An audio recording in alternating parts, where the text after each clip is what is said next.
오늘은 변화와 함께 이런 제목으로 말씀 가운데 은혜를 나누고자 합니다. 여러분, 우리가 예수님을 믿으면 반드시 행복하게 되어 있습니다.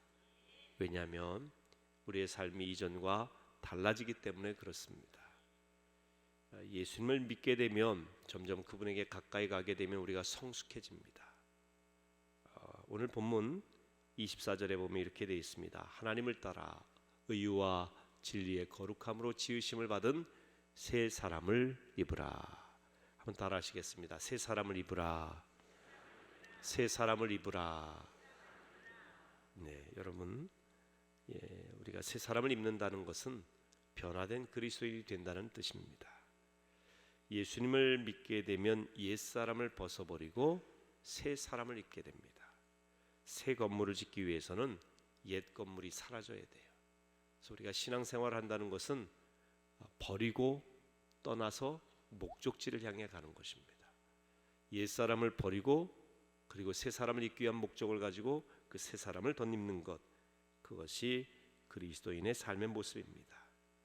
근데 우리가 새 사람을 입는 그 목표가 뭐냐면 하나님을 따라, 오늘 성경에 보면 그렇게 되어 있어요. 하나님의 형상을 따라서 새 사람을 입는다는 것이죠. 아무 새 옷이나 입는 게 아닙니다. 하나님의 형상을 닮은 가장 귀중한 분이 예수 그리스도이십니다. 그래서 예수의 모습을 닮아가는 것이 변화된 그리스도인의 모습인 것입니다. 근데 이 변화의 과정 중에는 크게 두 가지 모습이 있어요. 하나는 순간적인 변화입니다. 그러니까 예수님을 믿는 순간 변화되는 경우가 있습니다. 어느 교회 성도님이 간증을 하는데 교회 다녔지만 예수님을 만나지 못했다는 것입니다. 그래서 이중 생활을 하죠. 교회 안에서의 생활과 교회 밖에서의 생활이 달랐던 것입니다. 어제 제가 오후 예배 시간에도 영원시대 요한계시록에 있는 7교회에 대한 이야기를 하면서 하나님께서 7교회를 보면서 특별히 책망한 것 중에 하나가 무엇이냐? 교회 안에서는 참 잘해요. 교회 안에서는 경건합니다. 교회 안에서는 그렇게 훌륭한 그리스도인일 수가 없습니다. 착하고 온유하고 겸손하고 성경도 아주 잘 읽고 말씀도 잘 듣고 아멘도 잘하고. 문제는 밖에서요. 가정에서나 직장에서 학교에서 이중 생활을 한다는 것이죠. 그러니까 교회 안에서의 신실함을 밖에서는 잃어버려요. 거룩성이 제한되어 있다는 것이죠. 그건 진정한 거룩이 아닌 것입니다. 그러니까 이 성도님이 그랬어요. 교회 안에서는 참 나름대로의 신앙생활을 하는 듯한데 밖에서는 그렇지 못했습니다. 밖에서는 친구들과 어울리고 직장 동료와 어울리면서 술과 담배도 하고요, 유흥도 즐기고 별 가책도 없었어요. 그러다가 예수님을 인격적으로 만나게 됩니다. 나의 주님으로 만나게 된다는 이야기죠. 그냥 보편적인 예수님을 아는 차원이 아니라 그 주님이 나의 주님, 하나님이 나의 하나님으로 깨달아지는 순간이 와요. 회개하게 되었어요. 그리고 구원의 확신을 얻게 되었습니다. 예수 믿으면 구원받는다는 것을 아는데 그친 것이 아니라 구원의 확신이 온 거예요. 여러분, 아는 것과 확신은 달라요. 우리가 신앙생활을 아무리 오래 해도 내게 구원이 왔다고 하는 확신이 들 때에 안이 열리게 되는 거예요. 그럴 때 우리가 살아가는 이 삶에 있어서 세상의 것을 즐기기보다는 하늘의 것을 좋아하게 됩니다. 그토록 좋아하던 술이 그리고 담배가 입에서 쓰고 구역질이 나더랍니다. 잘못된 옛 습관을 버리게 되었어요. 예수님을 만나는 그 순간 말이죠. 그분은 지금 교회의 장로님이 되셔서 열심히 섬기고 계십니다. 이렇게 사람이 어떤 계기를 통해서 그 모든 삶을 정리하고 순간적으로 변화되어서 완전히 새로워지는 경우도 있습니다.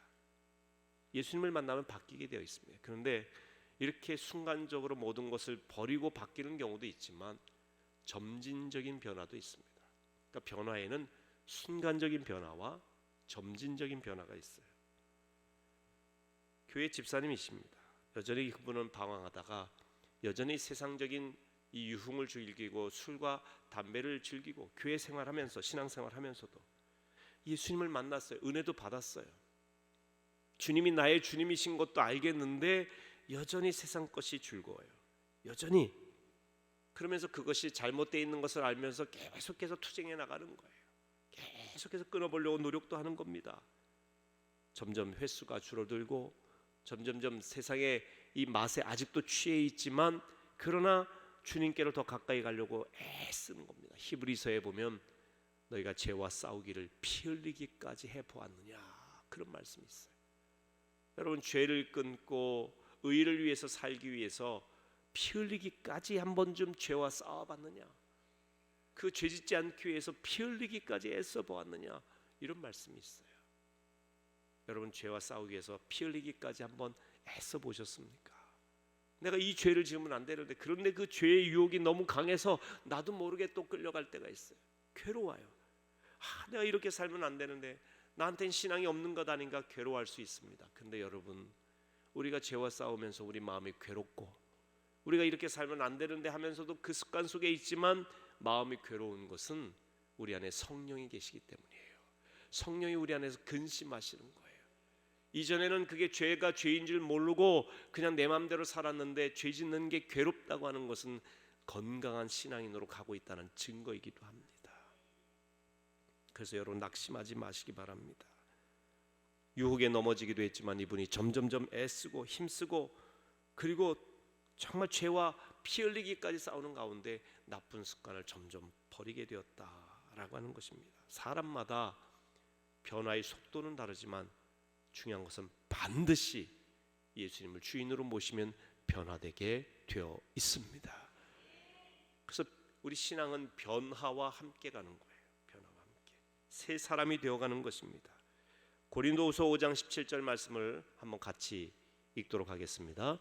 그런즉 누구든지 그리스도 안에 있으면 새로운 피조물이라, 이전 것은 지나갔으니 보라 새 것이 되었도다. 아멘. 그리스도 안에 있으면 누구든지 새로운 피조물이라, 이전 것은 지나갔으니 보라 새 것이 되었도다. 변화되었다는 얘기예요. 그리스도 안에서. 여러분, 그리스도 안에서가 중요해요. 우리가 예수와 함께, 이 말이 주 안에서 이런 말입니다. 우리가 함께 한다는 것은 그분 안에 있다는 이야기예요. 그래서 주 안에 있는 나에게 딴 근심이 있으랴. 십자가 밑에 나아가 내 짐을 풀었네. 주 안에 사시기를 축원합니다. 점진적인 변화든 그리고 순간적이고 급속한 변화든 여러분 삶에 변화가 올 것입니다. 하나님은 오늘도 변화시켜 주세요. 지금의 여러분의 모습은 여러분도 모르는 사이에 과거의 나의 모습에서 많이 변화된 모습일 것입니다. 점점점 변화되어 가고 있다는 거예요. 변화되어 가는 것을 포기하지 마십시오. 우리가 징그럽게 여기는 뱀은 1년에 한 번씩 껍질을 벗습니다. 뱀이 생각보다 굉장히 깨끗한 그런 동물이라고 합니다. 근데 이 뱀이 껍질을 벗지 않으면 그 껍질에 갇혀서 죽고 말아요. 그러니까 해마다 뱀은 변화되는 거예요. 깨끗하게. 그럴 때 사는 거예요. 여러분, 우리가 예수님 닮은 모습으로 변화되어 가는 것은 선택이 아닙니다. 변화되지 않으면 우리는 영적으로 죽는 거예요. 영적으로 죽음은 육적인 삶만을 추구하다가 영원히 멸망하는 결과를 가져옵니다. 변화되어야 되는 것입니다. 새벽기도 못 나오시던 분들이 새벽기도 나왔잖아요. 오늘 우리 성도님의 기도 제목 중에 새벽기도 처음 나온 남편에 대한 감격스러운 마음을 하나님 앞에 예물 드리지 않습니까? 그 첫 출발이 중요한 거예요. 참 귀한 일이에요. 이 새벽에 어렸을 때 우리 학생 시절에 잠 많은 시기에 이 새벽에 나온다고 하는 건요, 놀라운 변화예요. 놀라운 변화. 대단한 일이에요. 여러분, 대단하신 분들이에요. 제가 부목사 시절에 미국에서 목회자와 평신도 지도자들 한 30여 분이 교회를 방문하신 적이 있어요. 그러면서 한국 교회의 부흥의 그 현장을 보고자 그 교회에서 하는 여러 가지 프로그램에 다 참석을 하는데 새벽 기도와 철야 기도하는 그 시기에 오신 거예요. 그런데 제가 부목사 시절에 교회의 새벽 기도는요, 거의 1층이 가득 찹니다. 그리고 철야는 뭐 1, 2층에 가득 차서 한 1,500명 정도 철야를 할 정도예요. 굉장히 뜨겁습니다. 그러니까 이 미국 분들이 이 예배에, 새벽 예배에 참석을 해가지고요 오셨는데 계속 카메라로 사진을 찍는 거예요. 예배 시간인데. 그래서 나중에 보니까 왜 사진을 자꾸 사람들 찍느냐니까 사람만 찍는 게 아니라 뭘 갖다 놓고 자꾸 찍는 거예요. 보니까 이분들이 전자시계 있잖아요. 전자시계. 새벽 4시 50분을 가리키는 그 전자시계를 자기 옆에다 두고 그거랑 자기랑 찍는 거야. 내가 새벽 4시 50분에 일어나서 여기 와 있다. 교회에 와 있다. 이거를 찍는 거예요. 자기 평생에 이렇게 일어나고 새벽기도 온 적이 없다는 겁니다. 목회자도. 그러면서 시계와 함께 그냥 계속 찍는 거예요. 그 목사님이 굉장히 엄하신데도 이 미국 분들이 신기한 새벽기도 체험을 하도록 계속 그냥 두시더라고요. 철회할 때도 앞에 와갖고 이 많은 사람들이 이 밤에 밤 시계 가리킨 거 같이 이게 찍는 거예요. 그러니까 신기한 거죠. 새벽에 나온 게 대단한 일입니다. 유모차와 함께 그 갓난 아이를 품에 안고 놀라운 일입니다. 여러분, 이 아이들이 다 인간적으로 기억은 못할지라도 영적으로 느낍니다. 이 품에 안고 부모님이 새벽에 나와 함께 나왔다고 하는 그 일이 나중에 놀라운 영적인 추억이 될 것이고 그 아이에게는 하나님께서 터치하시는 은혜가 임할 줄로 믿습니다. 변화되고 있다는 거예요. 우리는 예수님 안에서 변화되고 있습니다. 그것을 확인하는 비결은 옛사람과 새사람을 비교해 보면 됩니다. 옛사람의 특징이 뭐냐면 오늘 17절에 보면 허망이라고 하는 표현을 써요. 허망하여지고 그랬어요. 허망하다는 말은 목적이 없다라고 하는 것입니다. 예수님 알기 전에는 우리가 허망하게 살았어요. 다시 말하면 목적 없이 살았어요. 목적도 없이 난 방황했네, 이런 찬양이 있잖아요. 그 다음은 잘 모르겠어서 제가 더 이상. 그러니까 목적도 없이 난 방황했네. 우리 인생이 그래요. 허망한 인생이에요. 목적이 있어도 분명하지 않았어요. 하지만 우리의 목적이 세상에서 육적인 목적, 분명하지 않은 목적, 목적도 없이 살아갔던 허망한 인생이었지만 그러나 예수를 믿고 나선 달라졌습니다. 분명한 목적이 생겼어요. 가장 위대한 목적이 무엇이냐? 하나님께 영광 돌리는 목적이에요. 고린도전서 10장 31절에 보면 그런즉 너희가 먹든지 마시든지 무엇을 하든지 다 하나님의 영광을 위하여 하라 그랬어요. 이제는 내가 사는 목적이 하나님의 영광을 위해서, 내가 공부하는 목적이 생겼어요. 하나님의 영광을 위해서. 내가 숨쉬고 살아가야 될 목적이 생겼어요. 하나님의 영광을 위해서입니다. 내가 열심히 운동하고 음악을 하고 미술을 해서 예술 분야에 뛰어난 사람이 되는 목적이 생겼어요. 하나님의 영광을 위해서. 여러분 이사야 43장 7절에 보면 이 백성은 내가 나를 위하여 지었나니 나의 찬송을 부르게 하려 함이라. 하나님을 찬송하게 하려고, 하나님께 영광을 돌리게 하려고 하나님께서 지으셨다는 것입니다. 돈을 버는 목적, 공부하는 목적, 열심히 사는 목적, 그 목적이 무엇이냐? 하나님께 영광 돌리는 일입니다. 하나님께 영광 돌리는 사람에게 주어지는 것은 영원한 삶이에요. 영생의 복입니다. 바로 그 목적이 생겼다는 것 자체가 변화되었다는 것입니다. 두 번째 옛사람의 특징은 무지함과 굳어짐이에요. 구원받기 전에 우리가 무지했어요. 선한 것과 악한 것을 구별하지 못했습니다. 영원한 것과 유한한 것 구별 잘 못했어요. 옳은 일과 그른 일의 구별함이 없었습니다. 무지했어요. 그런데 달라진 것이죠. 생각의 변화가 생겼습니다. 하나님을 믿게 된 지금, 살아계셔서 인도하시는 그 하나님을 믿게 된 지금은 무엇이 옳고 무엇이 그른지 분별하게 되었다는 겁니다. 여러분 따라하십시다. 분별력을 갖자. 분별력을 갖자. 우리가 신앙을 갖고 살아갈 때 가장 중요한 것 중에 하나가 분별력이에요. 옳고 그름에 대한, 하나님의 뜻과 아닌 것에 대한 분별력입니다. 무지하지 않아요. 이 시대에 대해서도 눈이 떠지는 것입니다. 또한 하나님을, 예수님을 모르던 때 우리의 마음이 굳어졌어요. 탁탁 강팍하다고 성경은 표현합니다. 강팍하다. 바로가 마음이 강팍하여 이스라엘 백성을 내어주지 않자 하나님께서 모세를 통해서 계속 재앙을 내리시지 않습니까?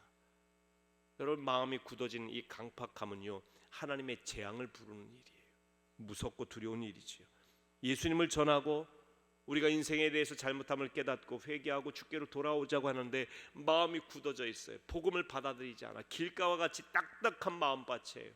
그러면 말씀이 심기지 않아요. 그러면 뿌리 내리지 않고 열매 맺을 수 없죠. 결국 말씀의 씨앗이 심기지 않고 열매 맺지 않은 인생은 멸망하는 인생이 되는 것입니다. 마음이 굳어지고 양심의 가책을 느끼지 못하고 마비되었어요. 이거 성경에서는 화인 맞은 양심이라고. 자꾸 사람이 손을 불에 대면요, 처음에는 뜨겁다가 나중에는 이 손이 무감각해져 버려요. 이걸 화인 맞은 양심, 무감각해진다, 굳어진다는 거예요. 여러분, 사람이 죽으면 굳어져요. 그러니까 굳어진다는 건 점점 내가 죽음에 가까이 간다는 이야기예요. 두려운 것입니다. 피리를 불어도 춤추지 않아요. 무감각하기 때문에. 내가 영적으로 죄를 지어도 죄인 줄 모릅니다. 그러나 새 사람이 된 지금은 부드러운 마음을 갖게 됩니다. 온유함을 갖게 되고 부드럽기 때문에 깨달음과 느낌이 많아요. 영적인 민감성을 갖고 있어요. 이대로 살면 안 된다는 깨달음이 오는 것입니다. 마음에 찔림이 있습니다. 말씀을 들을 때 깨달음이 있습니다.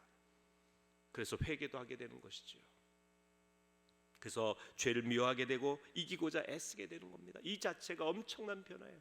내가 이렇게 살면 안 되는데 라고 생각하는 것 자체가, 그렇게 살지는 못해도 그 생각을 갖는 것 자체가 변화되었다는 것입니다. 여러분, 거기서 출발하는 거예요. 그래서 옛사람의 특징은 똑같이 또 무감각에, 감각이 없다. 은혜 받을 때도 무감각해. 굳어짐과 무지함과 무감각은 다 연결되어 있어요. 이 말씀을 들어도 찌름이 없다는 것이죠. 그리고 끝으로 옛사람의 특징은 뭐냐? 정욕이에요. 정욕. 예수님을 알기 전 우리는 순전히 욕심에 끌려 살았다는 거예요. 자기 정욕, 육신적인 욕심에 끌려 사는 걸 말합니다. 내가 원하는 대로 살아요. 육체가 원하는 대로, 내가 하고 싶은 대로 사는 것이, 그것이 자유인 양 착각하며 사는 것입니다. 그것이 죄인 것을 알면서도 깨닫지 못하고 육체의 바람대로 살아가는 것, 이걸 정욕적인 삶이에요. 불행하게도 정욕은 바닷물을 마시는 것 같습니다. 바닷물이 짜지 않아요? 마시면 마실수록 또 갈증이 일어나, 더 갈증이 일어나서 또 그 물을 마시는데 또 마셔야 돼요. 다시 말하면 우리의 욕심이라고 하는 건 한이 없다는 것입니다.